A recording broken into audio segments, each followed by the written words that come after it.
નમસ્તે વિદ્યાર્થી મિત્રો, આપણે જેમ લાસ્ટ લેક્ચરમાં જોયું એમ કે આ બે ગ્રાફ આપણે બનાવેલા હતા અને એના તારણો કંઈક લીધેલા હતા, જે તારણોનું આપણે એકવાર રિવિઝન કરી લઈએ છીએ. જેમ જેમ તમે તીવ્રતા વધારતા જાશો, આપાત પ્રકાશની તીવ્રતા વધતી જશે, એમ વિદ્યુત પ્રવાહમાં શું થશે? વધારો થતો જાય છે. તો જેમ તીવ્રતા વધતી જશે, તીવ્રતા વધશે તો કેમાં વધારો થશે?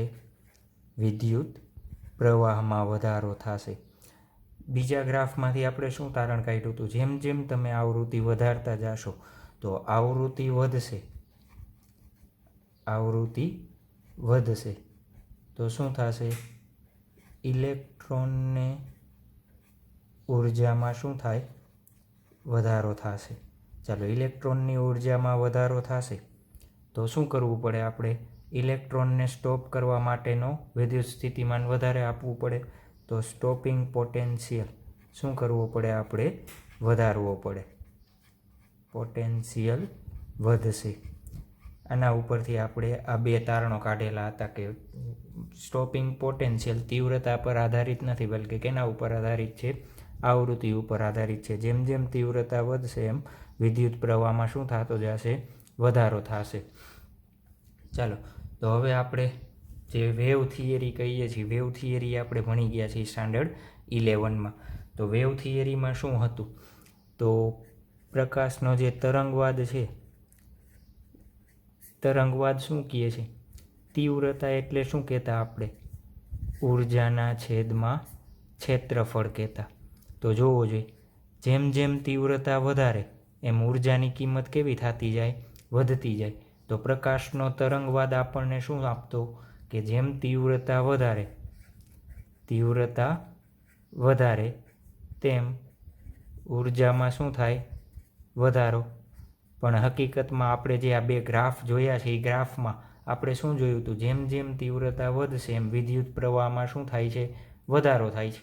તો ઉર્જામાં ક્યારે વધારો થાય? જ્યારે આવૃત્તિ વધે ત્યારે ઇલેક્ટ્રોનની ઉર્જામાં વધારો થાય છે. તો પ્રકાશનો જે તરંગવાદ છે એ આ વસ્તુ એક્સપ્લેન કરી શકતી નથી, સમજાવી શકતી નથી. હવે ધારો કે તરંગ છે, આપણે તરંગનો જે અગ્રભાગ હોય એ શું કરે? આપણે કહીએ છીએ કે એ ઉર્જા ધરાવતું હોય. તો ધારો કે આ એક સપાટી છે, સપાટી સાથે જ્યારે આ તરંગનો ભાગ અથડાશે એક સાથે, તો એક સાથે આખી સપાટીમાંથી શું થવું જોઈએ? ઇલેક્ટ્રોનનું ઉત્સર્જન થવું જોઈએ. પરંતુ એક સાથે ઇલેક્ટ્રોન ઉત્સર્જિત થતા નથી. કેવી રીતે? ધારો કે આ એક શું છે? સપાટી છે, ને આ જે તરંગ છે, આ તરંગનો અગ્રભાગ જે ઉર્જા દર્શાવે એ છે. ધારો કે આવીને આ રીતના સપાટી સાથે અથડાય છે, તો આ સપાટીના બધા જ ઇલેક્ટ્રોન એક સાથે ઉત્સર્જિત થવા જોઈએ. શું થવા જોઈએ? એક સાથે ઉત્સર્જિત થવા જોઈએ. પરંતુ આપણે આ ગ્રાફમાં જોયું એમ કે ઇલેક્ટ્રોન એક સાથે ઉત્સર્જિત થતા નથી. તો બીજો પોઈન્ટ શું આપણે એક્સપ્લેન કરે છે? કે પ્રકાશના તરંગવાદ શું કહે છે? તરંગવાદ શું કહે છે? કે એક સાથે ઇલેક્ટ્રોનનું ઉત્સર્જન થવું જોઈએ. ઇલેક્ટ્રોનનું ઉત્સર્જન થવું જોઈએ. પરંતુ આ પ્રયોગ ઉપરથી આપણે શું જોયું? આ પ્રયોગમાં શું દર્શાવે છે? કે ઇલેક્ટ્રોન એક સાથે ઉત્સર્જિત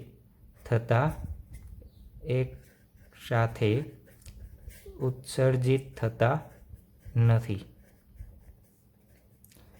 ક્યાં બે પોઈન્ટ આપણે રિપીટ કરી દઈએ છીએ. પહેલો, તરંગવાદમાં શું કહેતા આપણે? તીવ્રતા એટલે શું કહેતા? ઉર્જાના છેદમાં ક્ષેત્રફળ. જેમ જેમ તીવ્રતા વધારો તો એમ ઉર્જામાં શું થતો જાય? વધારો. પરંતુ આપણે જે આ બે ગ્રાફ જોયા છે, ગ્રાફ ઉપરથી આપણને ખબર છે કે તમે તીવ્રતા વધારશો તો કેમાં વધારો થશે? વિદ્યુત પ્રવાહમાં વધારો થશે. અને આવૃત્તિમાં વધારો કરશો તો કેમાં વધારો થશે? ઇલેક્ટ્રોનની ઉર્જામાં વધારો થશે. ચાલો, એના પછીનો પોઈન્ટ આપણે એક તરંગવાદમાં આપણે કીધું એમ. શું કીધું તરંગવાદમાં? કે જેમ જેમ તીવ્રતા વધારે એમ ઉર્જા વધારે. ધારો કે આ એક સપાટી છે, એની થ્રેશોલ્ડ આવૃત્તિ અથવા કાર્ય વિધેય આપણે કહી કે 2 ઇલેક્ટ્રોન વોલ્ટ છે. આનું કાર્ય વિધેય કેટલું છે? 2 ઇલેક્ટ્રોન વોલ્ટ છે. ધારો કે હું આ સપાટી ઉપર 1 ઇલેક્ટ્રોન વોટ જેટલી ઉર્જા આપાત કરું, કેટલી? 1 ઇલેક્ટ્રોન વોટ જેટલી ઉર્જા. એની તીવ્રતા કેટલી રાખશું આપણે? 100 વોટ જેટલી. તો ઇલેક્ટ્રોનનું ઉત્સર્જન થશે નહીં થાય. કેમ? જે આપાત ઉર્જા છે એ કેના કાર્યવિધેય કરતાં કેવી છે? ઓછી છે. પછી તમે આ 100 વોટની જગ્યાએ 1000 વોટ, 10,000 વોટ પણ કરશો, 10,000 વોટ પણ કરશું તો ઇલેક્ટ્રોનનું ઉત્સર્જન થશે નહીં. આના માટે આપણે શું જોઈએ? થ્રેશોલ્ડ આવૃત્તિ. થ્રેશોલ્ડ આવૃત્તિ એટલે અમુક, કોને કહેતા આપણે? થ્રેશોલ્ડ આવૃત્તિ એટલે અમુક લઘુત્તમ આવૃત્તિ જેના માટે સપાટીમાંથી ઇલેક્ટ્રોનનું શું થતું હોય? ઉત્સર્જન થતું હોય. તો જે વસ્તુ પ્રકાશનો તરંગવાદ એક્સપ્લેન કરી શકતું નથી. શું? થ્રેશોલ્ડ આવૃત્તિ કરતાં ઓછા આવૃત્તિએ.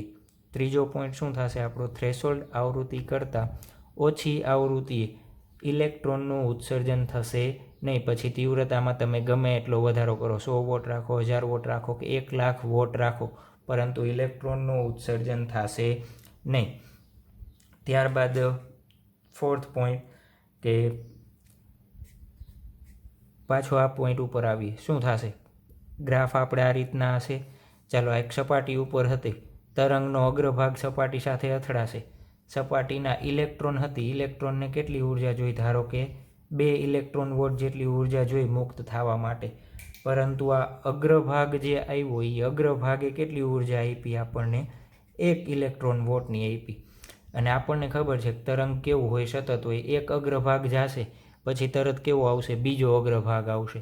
તો શું થશે? આપણે જોયું કે આ ઇલેક્ટ્રોનને કેટલી મળી? 1 ઇલેક્ટ્રોન વોટ જેટલી ઉર્જા મળી. બીજો ભાગ આવ્યો, આપણે રાહ જોઈ કે હમણાં ઇલેક્ટ્રોન ઉત્સર્જિત થશે. કલાક સુધી રાહ જોઈ કે ભાઈ ઉર્જા તો સતત મળતી રહેવાની જ છે, પરંતુ આપણે કલાકો સુધી રાહ જોવા છતાં પણ ઇલેક્ટ્રોનનું ઉત્સર્જન થતું નથી. તો શું થશે? કે તરંગવાદ એ બાબત સમજાવવામાં શું છે? નિષ્ફળ ગયું. તરંગવાદ શું કહેતો હતો? કે સપાટી ઉપરના બધા જ ઇલેક્ટ્રોન શું કરશે? ધીમે ધીમે ઉર્જા મેળવશે. એ ધીમે ધીમે ઉર્જા મેળવીને જ્યારે એની ઉર્જા કેટલી થશે? ધારો કે 2 ઇલેક્ટ્રોન વોટ જેટલી થશે, ત્યારે એ શું થશે? મુક્ત થશે. પરંતુ આપણે આ જે પ્રેક્ટિકલ જોયા એમાં ઇલેક્ટ્રોનનું ઉત્સર્જન કેટલા ભાગમાં થઈ જતું હતું? 10⁻⁹ સેકન્ડમાં થઈ જતું હતું. તો આ 4 વસ્તુ જે છે એ તરંગવાદ સમજાવવામાં અસમર્થ છે. ફોટો ઇલેક્ટ્રિક અસરને સમજાવી શકતું નથી. એવું નથી કે તરંગવાદ સાવ ખોટી વસ્તુ છે. તરંગવાદની ઘણી બધી થિયરીઓ જે પ્રેક્ટિકલ છે એ બધા અત્યારે યુઝ કરીએ જ છીએ, પણ જે ફોટો ઇલેક્ટ્રિકની અસરની જે આપણે આ ઘટના 2 તારણો કાઢ્યા એને સમજાવવા માટે ખાલી શું જાય છે? નિષ્ફળ જાય છે. તો આપણે 4 પોઈન્ટ પછી ફરીથી એકવાર રિપીટ કરી દઈએ છીએ. શું થશે? ભાઈ તરંગવાદ આપણને શું કહે છે? જેમ જેમ પ્રકાશની તીવ્રતા વધારે એમ શું થશે? ઇલેક્ટ્રોન પાસે ઉર્જા વધશે. પરંતુ આપણે આ પ્રયોગ ઉપરથી જોયું, જેમ જેમ તીવ્રતા વધશે એમ કેમાં વધારો થશે? વિદ્યુત પ્રવાહમાં વધારો થશે. અને ઇલેક્ટ્રોનને મળતી ઉર્જા કેવી રહેશે? સમાન રહેશે. બીજો પોઈન્ટ આપણે શું જોયું હતું? કે તરંગવાદમાં શું કહેતા? એક સાથે બધા જ ઇલેક્ટ્રોનનું ઉત્સર્જન થવું જોઈએ, પરંતુ આ પ્રયોગમાં આપણે જોયું કે એક સાથે ઇલેક્ટ્રોનનું ઉત્સર્જન થતું નથી. ત્રીજો પોઈન્ટ, થ્રેશોલ્ડ આવૃત્તિનું મહત્વ શું છે? કે થ્રેશોલ્ડ આવૃત્તિ કરતાં ઓછી આવૃત્તિએ જો તમે પ્રકાશ આપાત કરશો તો શું થશે? ઇલેક્ટ્રોનનું ઉત્સર્જન થશે નહીં. એના કરતાં આપણે વધારે આવૃત્તિવાળા ઇલેક્ટ્રોનનું ઉત્સર્જન કરવું પડે. અને ચોથો પોઈન્ટ શું? કે સપાટી ઉપર રહેલા ઇલેક્ટ્રોન ધીમે ધીમે ઉર્જા મેળવશે. કેના અનુસાર? તરંગવાદ અનુસાર. પણ આપણે આ પ્રયોગ ઉપરથી કહી શકાય કે ભાઈ ઇલેક્ટ્રોનનું ઉત્સર્જન કેવું છે? તાત્ક્ષણિક છે. 10⁻⁹ સેકન્ડના ભાગનું છે. તો તરંગવાદ જે બાબત સમજાવવામાં, ફોટો ઇલેક્ટ્રિક અસરને સમજાવવામાં નિષ્ફળ જાય છે, તો એના માટે થઈને વૈજ્ઞાનિકોએ ભેગા મળીને એક નવી થિયરી બનાવેલી કે શું? જે આપણે તરંગને કહીએ છીએ કે સપાટી ઉપર તરંગ આપાત થાય છે, જ્યારે સપાટી સાથે અથડાશે ત્યારે બંદૂકની ગોળીની જેમ અથડાશે. તમે જોયેલું જ હશે મૂવીમાં ને. બંદૂકની ગોળી, ધારો કે આ કોઈ એક સપાટી છે, બંદૂકની ગોળી અહીંયા લાગે દિવાલ ઉપર, આપણે ધારો કે શું કરીએ છીએ? અથડામણ થઈએ છીએ. તો શું થશે? ત્યાં છિદ્ર થઈ જશે. તો એ જ રીતના પ્રકાશ કઈ રીતના ગતિ કરશે? એરોની રીતે. ક્યારે ગતિ કરશે? ક્યારે? જ્યારે સપાટી સાથે આંતરક્રિયા કરે ત્યારે, સપાટી સાથે અથડાય ત્યારે. આવી બધી બાબતની શું કરી? ચર્ચા કરી. અને આઇન્સ્ટાઈન અને એમના સાથી વૈજ્ઞાનિકોએ શું કર્યું? એક ફોટોન નામની થિયરી બનાવેલી. કઈ થિયરી બનાવી? ફોટોન નામની થિયરી બનાવેલી હતી. ચાલો, તો ફોટોન એટલે શું એ આપણને ખબર પડશે હવે. ચાલો, પહેલો પોઈન્ટ શું કીધો? કે જ્યારે પ્રકાશ દ્રવ્ય સાથે આંતરક્રિયા કરે, જ્યારે પ્રકાશ દ્રવ્ય સાથે, દ્રવ્ય એટલે સપાટી સાથે આંતરક્રિયા કરે, આંતરક્રિયા એટલે અથડાય કરે ત્યારે કણ સ્વરૂપ, કણ સ્વરૂપ એટલે એક નાનો કણ સ્વરૂપ વર્તે છે. અને આપણે આ કણને શું નામ આપશું? આ કણને આપણે શું કહીએ છીએ? ફોટોન કહીએ છીએ. શું કહીએ છીએ? ફોટોન કહીએ છીએ. આપણે કીધું ને કે કોઈ પણ સપાટી સાથે જ્યારે પ્રકાશનું કિરણ આપાત થશે તો કેના જેમ વર્તે છે? ગોળીની જેમ વર્તશે. ગોળી એટલે ધારો કે એક ઉર્જાની પોટલી. શું કહી શકાય? ફોટોન એટલે આપણે શું કહેશું? ઉર્જાની પોટલી. ગુજરાતીઓ છો એટલે તો પોટલી સમજી જ જશો. ઉર્જાની પોટલી શું કહેશું? ફોટોન એટલે શું કહેશું? ઉર્જાની પોટલી કહેશું. તો આ થઈ ગઈ પહેલી વસ્તુ. બીજી વસ્તુ શું કીધી બધા સાયન્ટિસ્ટોએ? કે ફોટોનની વ્યાખ્યા બનાવી દીધી. તો ફોટોન પાસે ઉર્જા કેટલી હશે? તો ફોટોન પાસે ઉર્જા h/ν જેટલી હશે. કેટલી હશે? h/ν જેટલી. ન્યુની જગ્યાએ શું લખી શકાય? આપણે c/λ જેટલું લખી શકાય. બીજું, એની પાસે શું હશે? વેગમાન હશે. શું હશે? વેગમાન હશે. આપણને ખબર છે વેગમાન એટલે શું થાય? 11માં ભણી ગયા હતા. m/v કહેતા. વેગમાન એટલે શું કહેતા? m/v. પણ આ સૂત્ર ક્યારે ઉપયોગ કરી શકાય? કે જ્યારે કોઈ પણ કણનો આપણને શું ખબર હોય? દળ ખબર હોય અને શું ખબર હોય? વેગ ખબર હોય, તો આ સૂત્રનો ઉપયોગ કરી શકાય. પણ જોવો જોઈએ અત્યારે મારે ફોટોનનું વેગમાન શોધવું છે, તો ફોટોનનું દળ તો મને ખબર નથી. એની સ્પીડ ખબર છે આપણને કેટલી છે? પ્રકાશની ઝડપ જેટલી. પણ એનું દળ ખબર નથી. તો આપણે વેગમાનને બીજા સૂત્રના સ્વરૂપમાં લખી. ધારો કે ગતિ ઉર્જાના છેદમાં શું કરી નાખું?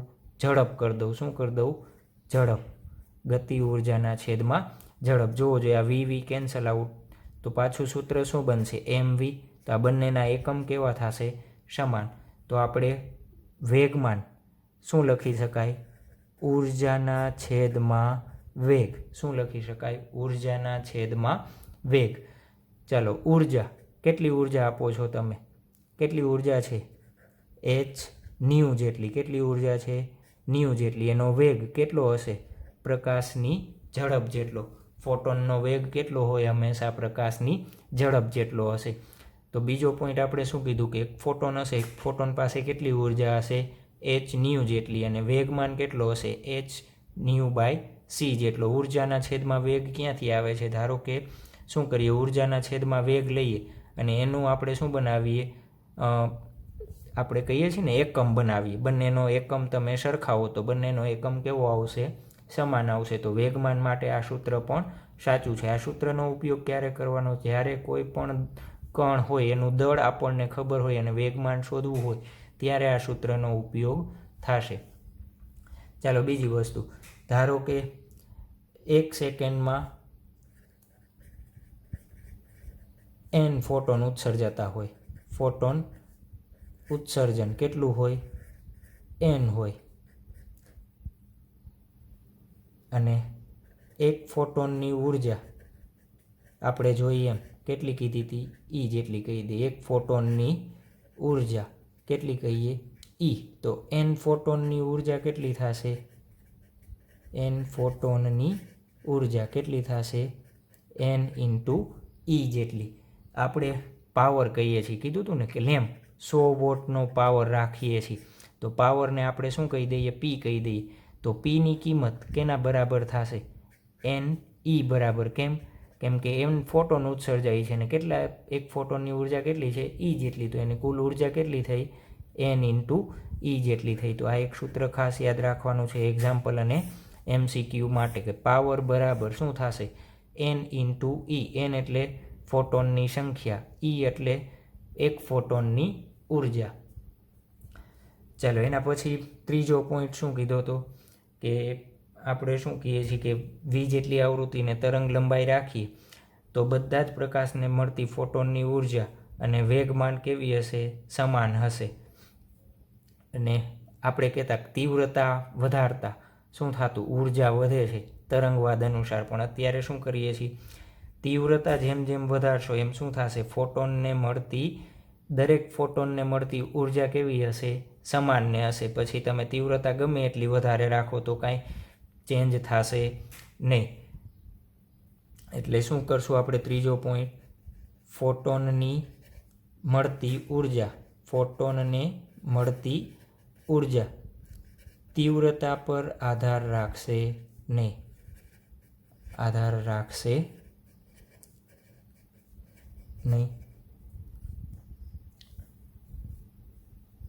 ચાલો એના પછીનો પોઈન્ટ, ફોટોન કેવો રાખશું આપણે?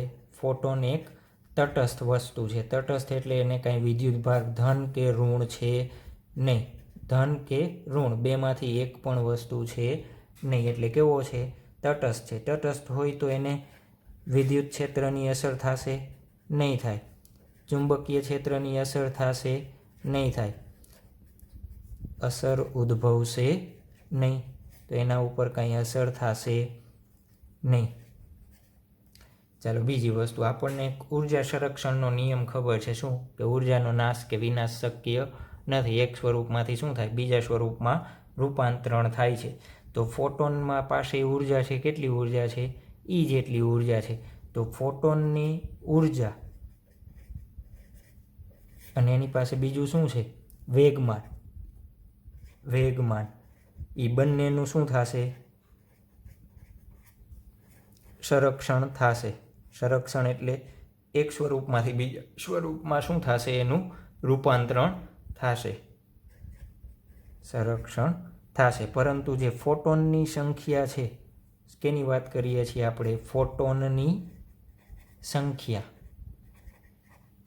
જે એન કહેતા આપણે અહીંયા, ફોટોનની સંખ્યા, એનું સંરક્ષણ થશે નહીં. એનો મતલબ શું થશે? સંરક્ષણ થશે નહીં. ધારો કે આ એક સપાટી છે, એક ફોટોન અહીંયાથી આવે છે, તો અહીંયા ફોટોનનું શું થશે? અહીંયા સપાટીના ઇલેક્ટ્રોન સાથે અથડાઈને ફોટોનનું શું થઈ જશે? શોષણ થઈ જશે. અને ઇલેક્ટ્રોન શું થઈ જશે? મુક્ત થઈ જશે. તો જોવો જોઈએ, 1000 ફોટોન આપાત થતા હતા તો હજારે ફોટોનનું શું થઈ જશે? શોષણ થઈ જશે અથવા નવા ફોટોનમાં રૂપાંતરણ થઈ જશે. નવા ફોટોનમાં શું થશે? રૂપાંતરણ થશે. એટલે ફોટોનની સંખ્યાનું સંરક્ષણ થશે નહીં. શું થાય? ફોટોન શોષાઈ જશે અથવા નવા ફોટોનનું શું થઈ જશે? ઉત્સર્જન થઈ જશે. શું થશે? લખી શકાય, ફોટોનનું શોષણ થશે અથવા શું થઈ જશે? નવા ફોટોનનું ઉત્સર્જન થશે. એ આપણને કંઈ ખ્યાલ છે નહીં. શું થશે? ફોટોનનું ઉત્સર્જન થશે. ચાલો એક બીજી વસ્તુ, આપણે કીધું કે ફોટોન પાસે વેગમાન છે. તો આપણે ખબર છે કે આપણી પાસે વેગમાન હોય તો હું વેગમાન બીજાને આપું તો શું થશે? ધક્કો લાગશે. તો આપણને વેગમાન, પ્રકાશમાં શું કીધું? ફોટોન હોય તો સૂર્યમાંથી પ્રકાશ આવે છે, તો એ પ્રકાશનો આપણને ધક્કો લાગે કે ના લાગે? શું થશે? પ્રકાશનો ધક્કો લાગશે કે નહીં લાગે? ચોક્કસ લાગશે, પણ કેવો હશે? નહિવત પ્રકારનો હશે. એટલે આપણે અનુભવી શકતા નથી. જો આપણી પાસે ખૂબ જ સેન્સિટિવ, થોડાક વર્ષો જ પહેલાં આની શોધ થયેલી છે, ખૂબ જ સેન્સિટિવ એટલે ખૂબ જ ઓછું વેગમાન હોય તેમ છતાંય એને શું લાગી શકે? ધક્કો લાગી શકે. તો આપણે શું માપી શકીએ? એનું વેગમાન માપી શકીએ છીએ. એટલે સૂરજ પરથી જે પ્રકાશ આવે છે એની પાસે પણ વેગમાન હોય છે. એનું મેઝરમેન્ટ આપણે કરી શકીએ છીએ. મેઝરમેન્ટ કેવું હોય? બહુ ઓછું હોય એટલે આપણને ધક્કો લાગતો નથી. તો આ થઈ ગયું પ્રકાશના કણ સ્વરૂપ ફોટોનની ચર્ચા. શું હતું? કે જ્યારે પ્રકાશ દ્રવ્ય સાથે આંતરક્રિયા કરે ત્યારે કેવી રીતના વર્તે છે? એક કણ તરીકે વર્તે છે. અને કણને આપણે શું કહેતા? ફોટોન કહીએ છીએ. અને ફોટોનની ઉર્જા આપણે કેટલી કીધી? h જેટલી, જે તમે 11માં ઓલરેડી ભણી ગયા છો. તો એનું સૂત્ર શું થશે? ની જગ્યાએ મૂકીએ તો c/2 લેમડા. વેગમાન શોધ્યું આપણે. વેગમાન કેવી રીતના મળશે? ઉર્જાના છેદમાં વેગ ઉપરથી. પછી એક આ સૂત્ર બનાવ્યું છે. એ સૂત્ર પાવર બરાબર P બરાબર N ઇન્ટુ E. N એટલે ફોટોનની સંખ્યા, E એટલે એક ફોટોનની ઉર્જા. તો બીજું શું આપણે એના પછી જોયું તો ફોટોનને મળતી ઉર્જા તીવ્રતા પર આધારિત નથી.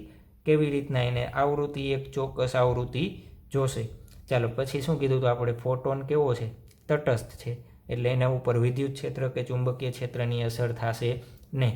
તો ખાસ વિદ્યુત ક્ષેત્ર એટલે શું? જ્યારે કોઈ એક વિદ્યુત ભાર શું કરતો હોય?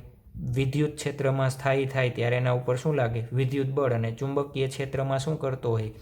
વિદ્યુત ભાર ગતિ કરે તો શું મળે આપણને? ચુંબકીય ક્ષેત્રની અસર થશે. પણ અત્યારે ફોટોન કેવો છે? તટસ્થ છે, તો આ બંનેની કાંઈ અસર થશે નહીં. પછી શું કીધું આપણે? ફોટોનની ઉર્જા અને વેગમાનનું સંરક્ષણ થાય. વેગમાનનું ને ઉર્જાનું સંરક્ષણ એટલે શું? આપણે ઉર્જાનું સંરક્ષણ જાણીએ છીએ. શું થશે? ઉર્જાનું એક સ્વરૂપમાંથી બીજા સ્વરૂપમાં રૂપાંતરણ થાય, પરંતુ એનો નાશ કે ઉત્સર્જન શક્ય નથી. પરંતુ જે કહીએ છીએ ને કે ફોટોનની સંખ્યા, એનું સંરક્ષણ થશે નહીં. એટલે શું થશે? કે ફોટોન શોષણ પામશે અથવા ફોટોન નવા ફોટોનનું શું કરશે? ઉત્સર્જન કરશે. ચાલો આપણે એક આ નવી થિયરી બનાવી. નવી થિયરી જે બનાવેલી છે એ નવી થિયરી ફોટો ઇલેક્ટ્રિક અસરને સમજાવી શકવા માટે સક્ષમ છે. તો ચાલો જોઈએ આપણે કે ફોટોનની જે આપણે થિયરી બનાવેલી છે એ ફોટો ઇલેક્ટ્રિક અસરને એક્સપ્લેન કરે છે કે નથી કરતી. ચાલો પહેલી વસ્તુ, તીવ્રતા શું કહીએ છીએ આપણે? વધારીએ. ચાલો તીવ્રતામાં વધારો કરશો તો ફોટોનની સંખ્યા વધશે, ફોટોનને મળતી ઉર્જામાં વધારો થશે. શું થશે? કયો જોઈ? આપણે જેમ અહીંયા ગ્રાફ જે આ જોયા છે એ શું કહેતા હતા? જોવો જોઈએ કે તીવ્રતામાં વધારો કરો એમ વિદ્યુત પ્રવાહમાં વધારો થાય છે. અને વિદ્યુત પ્રવાહમાં વધારો થાય તો બીજું કેમાં કહેતા આપણે? વિદ્યુત પ્રવાહમાં વધારો થાય તો બીજું કેમાં કહીએ છીએ? ઇલેક્ટ્રોનની સંખ્યામાં વધારો થાય. તો ઇલેક્ટ્રોનની સંખ્યામાં ક્યારે વધારો થાય? તો સામે ફોટોનની સંખ્યા વધારે હોય તો આપણે શું કહી શકાય? જેમ તીવ્રતામાં વધારો થશે એમ ફોટોનની સંખ્યામાં વધારો થશે. કેમાં વધારો થશે? ફોટોનની સંખ્યામાં વધારો થશે. અને દરેક ફોટોનને મળતી ઉર્જા કેવી હશે? દરેક ફોટોન પાસે ઉર્જા કેવી હશે? સમાન ઉર્જા હશે. કેવી ઉર્જા હશે? સમાન ઉર્જા હશે.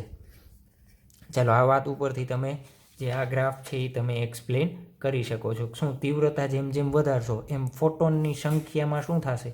વધારો થયો. ફોટોનની સંખ્યા વધી તો ઇલેક્ટ્રોનનું શું થશે? ઉત્સર્જન થશે. ઇલેક્ટ્રોનનું ઉત્સર્જન થશે એટલે કેમાં વધારો થશે? વિદ્યુત પ્રવાહમાં વધારો થશે. ચાલો બીજી વસ્તુ એ જ રીતના આપણે કહીએ આવૃત્તિ. શું કહીએ આપણે? આવૃત્તિ. ચાલો આવૃત્તિમાં વધારો કરીએ તો શું થશે? આવૃત્તિમાં વધારો કરો, એક ફોટોનની ઉર્જા આપણને ખબર છે h જેટલી. ચાલો આવૃત્તિમાં વધારો કરો તો શું થશે? ફોટોનની ઉર્જામાં શું થશે? વધારો. ચાલો ફોટોનની ઉર્જામાં શું થયું? વધારો. તો વધારે ફોટોનની ઉર્જા હશે તો ઇલેક્ટ્રોનને આપતી ઉર્જા કેવી થશે? વધશે. જેટલી ઉર્જા ફોટોન લઈને, ધારો કે આ એક ઇલેક્ટ્રોન છે, અહીંયાથી એક ફોટોન વધારે ઉર્જા સાથે આવે છે. ફોટોન પાસે જેટલી ઉર્જા હશે એટલી જ ઉર્જા કેને આપી દેશે? એ ઇલેક્ટ્રોનને આપી દેશે. તો ઇલેક્ટ્રોન પાસે એ ઉર્જા કેવી થતી જશે? વધતી જશે. કેવી થતી જશે? વધતી જશે. તો જેટલી ફોટોનની ઉર્જા વધારે તો ઇલેક્ટ્રોનને મળતી ઉર્જા પણ કેવી થશે? મળતી ઉર્જા કેવી થશે?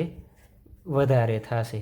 તો ઇલેક્ટ્રોનને મળતી ઉર્જા વધારે તો ઇલેક્ટ્રોનને સ્ટોપ કરવા માટે આપણે કટ ઓફ વોલ્ટેજ અથવા શું કહેતા?